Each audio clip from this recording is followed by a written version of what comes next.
শিশুদের অ্যানিমিয়া বা রক্ত স্বল্পতা এটা আমরা খুবই কমনলি পাই এবং এত বেশি পাই যেটা আমার কাছে মাঝে, মাঝে অবাক লাগে যে বাচ্চাদের রক্ত পরীক্ষা করলেই দেখা যায় যে কিছু না কিছু পরিমাণে তাদের রক্ত স্বল্পতা আছে। তো এই যে বাচ্চাদের রক্ত স্বল্পতা এটা বাচ্চাদের কিন্তু অনেক ক্ষতি করে। তাদের ডেভেলপমেন্টটা ঠিকভাবে হয় না, ব্রেইন ডেভেলপমেন্ট ঠিকভাবে হয় না, বাচ্চাদের বুদ্ধিমত্তা যেভাবে বিকাশ হওয়ার কথা ছিল সেভাবে হয় না, শারীরিক বৃদ্ধিও ক্ষতিগ্রস্ত হয়। সবকিছু মিলিয়ে এটা কিন্তু শিশুদের জন্য এবং তাদের ভবিষ্যতের জন্য এবং আমাদের টোটাল নেশন বা জাতির ভবিষ্যতের জন্য কিন্তু এটা অ্যালার্মিং বিষয় যে আমাদের বাচ্চারা অনেক বেশি আয়রন ডেফিসিয়েন্সিতে ভুগছে। একটা স্টাডিতে দেখা গেছে যে প্রায় 50% এরও বেশি এটা মানে আমাদের শিশুরা বিভিন্ন ধরনের অ্যানিমিয়াতে ভুগছে। তো এটা কিন্তু আসলে আমাদের খুব মানে গুরুত্বের সাথে বিবেচনা করতে হবে। এর একটা কারণ আছে। আমাদের কেন শিশুরা আ মানে এত বেশি আয়রনের ডেফিসিয়েন্সিতে ভোগে বা রক্ত স্বল্পতায় ভোগে? হয় কি ওই যে ৫ মাস পরে ওরা যখন স্বাভাবিক খাবার আমরা বলি যে মানে অন্যান্য খাবার খেতে পারবে, তখন মায়েরা করে কি বিভিন্ন ধরনের খাবার তৈরি করে। এক ধরনের ফর্মুলা খাবার তৈরি করে। দেখা যায় যে কোনো মাকে আমি দেখেছি যে বাচ্চাকে শুধুমাত্র আম খিচুড়ি দিচ্ছেন, প্রতিদিন খিচুড়ি। বিভিন্ন ধরনের সবজি-টবজি মিলায় প্রতিদিন খিচুড়ি দিচ্ছেন। তো খিচুড়ি আসলে একটা বাচ্চাকে যখন প্রতিদিন দেওয়া হয়, ওকে তো আর ভাল লাগে না তার। এবং রান্নার মধ্যেও তারা যথেষ্ট মানে মজা করে রান্নাটা হয় না। তেল যথেষ্ট পরিমাণে দেন না। কি মনে করে যেন তারা দেন না আরকি। খাবারটা দেখা যায় কি খুবই মানে আপনি নিজে খেয়েও দেখবেন যে আপনারও ভালো লাগছে না। তো এখন একটা বাচ্চার যদি একটা খাবার ভালো না লাগে সে কেন খাবে? এবং প্রতিদিনই বাচ্চাদের একটা বৈশিষ্ট্য হচ্ছে যে তারা প্রতিদিন একই ধরনের খাবার পছন্দ করে না। তো একটু চেঞ্জ করে দিতে হবে।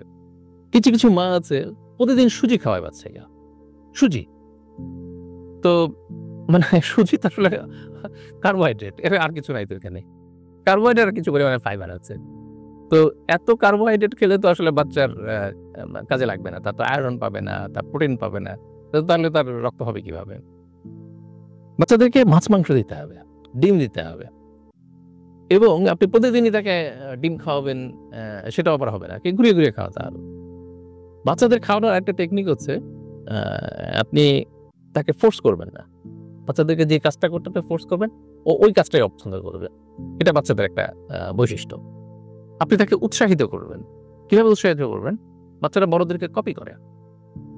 আপনি খাবার খাচ্ছেন, আপনারা যখন সবাই মিলে খাবেন, বাসায় এটা একটা খুব ভালো অভ্যাস। পরিবারের সবাই মিলে একসাথে খেতে বসবেন। তখন বাচ্চাকেও আপনার ডাইনিং টেবিলে একটা বসার চেয়ার করে দিবেন। যেন সে বসে খেতে পারে।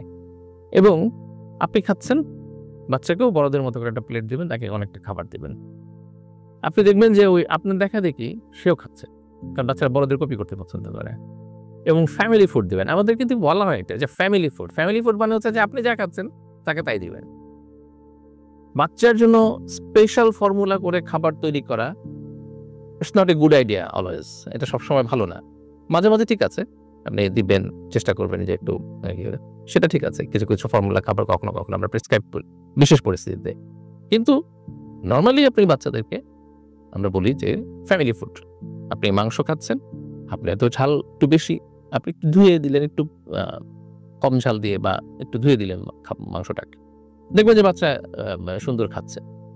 আরেকটা বিষয় হচ্ছে বাচ্চাদের স্টমাক কিন্তু ছোট। আ আমরা বড়রা যেরকম খাই, বাচ্চারা তত বেশি খাবে না। কিন্তু আমাদের এক্সপেকটেশন হচ্ছে যে সেও যেন আমার মতো করে একেবারে এক প্লেট ভাত খেতে পারে আরকি। আসলে সে তো অতটা পারবে না। তার স্টমাক খুবই ছোট।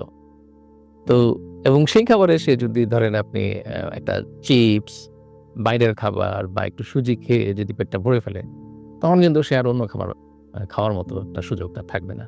এরপরে যদি আপনি জোর করে দিতে থাকেন তাকে, তাহলে কিন্তু আরো বেশি খাবারের প্রতি তার একটা বিতৃষ্ণা তৈরি হয়ে যাবে। আপনি নিজেই কল্পনা করে দেখেন যে আপনাকে কেউ যদি জোর করে কেউ খাবার দিতে যায় এবং আপনি সারাক্ষণ আপনি কি খাচ্ছেন, আ কতটুকু খাচ্ছেন এটা যদি কেউ আপনাকে অবজার্ভ করে, তদারক করে, তাহলে কিন্তু আপনার দুর্বিষহ হয়ে উঠবে পুরো বিষয়টা। এমনকি জীবনটাই দুর্বিষহ হয়ে উঠবে। বাচ্চাদের ক্ষেত্রেও কিন্তু তাই। ফলে বাচ্চাদের কখনোই ধৈর্যচ্যুতি ঘটাবেন না। খাবার-দাবারের বিষয় তো নাই এবং খুব সাবধানে, খুবই কৌশলের সাথে বাচ্চাদেরকে খাবারে উৎসাহিত করবেন। বাচ্চাদের অ্যানিমিয়া থেকে ভালো রাখতে হলে তাদের সঠিক খাদ্যাভ্যাস গড়ে তুলতে হবে এবং নিয়মিত রক্ত পরীক্ষা, প্রয়োজনীয় চিকিৎসকের পরামর্শ এগুলো খুব ইম্পোর্টেন্ট। দেখা যায় যে বাচ্চাদের এনিমিয়া কিন্তু খুব দ্রুত কারেকশনও হয়ে যায়। আপনি একটা আয়রন সিরাপ বা আয়রন যে আমাদের সাথে মাল্টিভিটামিন দেওয়া যায় আজকাল যে আ ওষুধগুলো পাওয়া যায় বাজারে সাপ্লিমেন্ট গুলো পাওয়া যায়, এগুলো কিন্তু খুব ভালো কাজ করে। এবং খুব দ্রুত কিন্তু এগুলো আমাদের বাচ্চাদের শরীরে রক্ত বৃদ্ধি করতে সাহায্য করে। সব বাচ্চারাই ভালো থাকুক, সুস্থ থাকুক, এটাই প্রত্যাশা।